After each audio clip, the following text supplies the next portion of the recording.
We are privileged and honored to be celebrating Lieutenant General Nigar Johar, the first and only woman in the history of the Pakistan Armed Forces to reach the rank of Lieutenant General. I am happy to be here and thank you for having me here.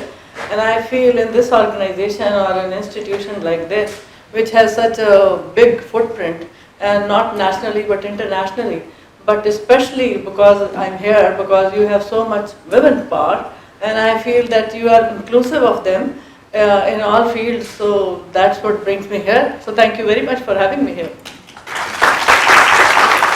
My journey is a journey about dreams and about hopes and about struggles, and yes, it is about positivity also.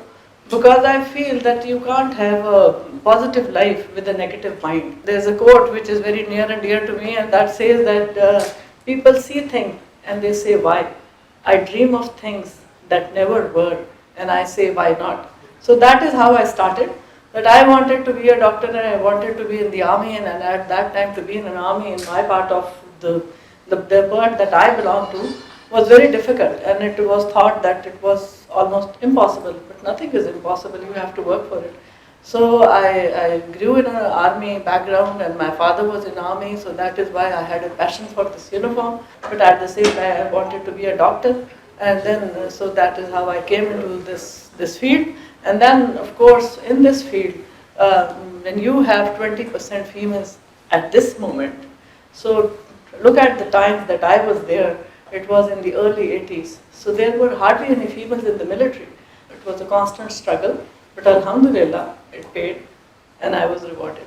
To me, women empowerment is what? Empowerment to me, it starts with a decision for your own self, that you decide for yourself. So empowering women doesn't mean make them something else, but at least give them the right to decide for themselves.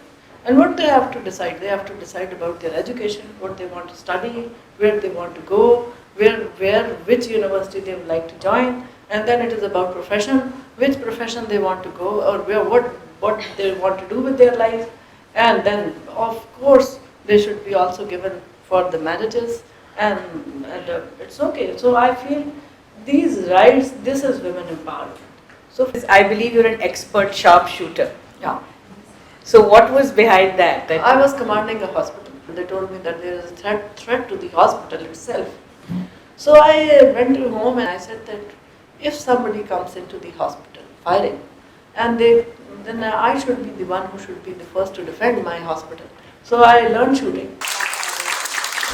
It is the responsibility of the mothers to have that atmosphere in the house where the men knows how to treat the women.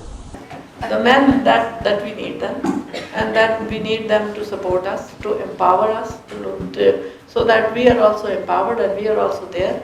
And I feel that diversity is essential. So there has to be females at that part, that they should be the part of decision making, the policy making, or the other things, so that they can decide for the lower run. Only then the biases would not be there, or the barriers would not be there. Once you believe in yourself and go for your passions and your dreams, you'll be there. Thank you.